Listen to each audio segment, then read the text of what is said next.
Comprenons-nous comment la mort de Christ est intimement liée à l'Ancien et au Nouveau Testament? C'est seulement par la croix de Christ que ceux qui ont vécu dans la dispensation de l'Ancien Testament ont pu être sauvés. Car il est impossible que le sang des taureaux et des boucs ôte les péchés. Tous leurs nombreux sacrifices avaient en vue l'unique sacrifice. Et à cause de ce sacrifice, ils ont été acceptés par Dieu. Quelle n'ait pu être la compréhension de la signification de l'offrande de ceux qui la faisaient, Dieu l'acceptait, car elle typifiait celle de son Fils. Toute âme vivante qui s'approchait de Dieu en obéissant aux règles établies par lui, plaçait ainsi sa confiance en celui que Dieu enverrait lorsque les temps seraient accomplis.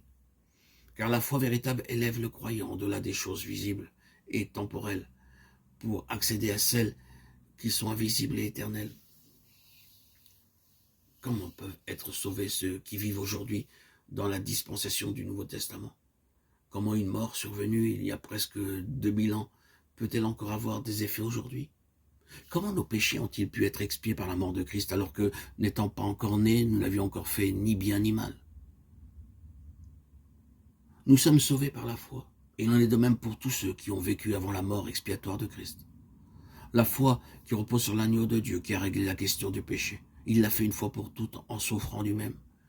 Hébreux 7, 27. Le terme « l'Éternel » se trouve mentionné à 3 reprises dans Hébreux 9, 12 à 15.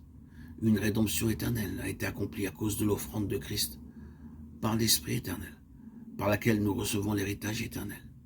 L'estimation de la valeur de la croix n'a pas été laissée à l'initiative de l'homme. Dieu lui-même en a déterminé la valeur. Il en est de même pour le sacrifice de son Fils, afin que, en des époques et des lieux différents, tout pécheur puisse être accepté par lui, sur la seule base de l'offrande de Christ. Et cela, une fois pour toutes. Toutefois, c'est la nature éternelle de la croix que nous voulons souligner. Cela est exprimé dans Hébreux 10, 12. Lui, après avoir offert un seul sacrifice pour les péchés, s'est assis pour toujours à la droite de Dieu. Ce n'est pas seulement l'efficacité de son sacrifice qui est éternelle, c'est le sacrifice lui-même qui est éternel. Il est un fait que Christ est ressuscité et qu'il vit à jamais. Cependant, sa croix est une réalité éternelle et non pas un fait historique et révolu. Évidemment, nous pouvons dater ce fait dans l'histoire lorsqu'il fut crucifié sur le mont du Calvaire.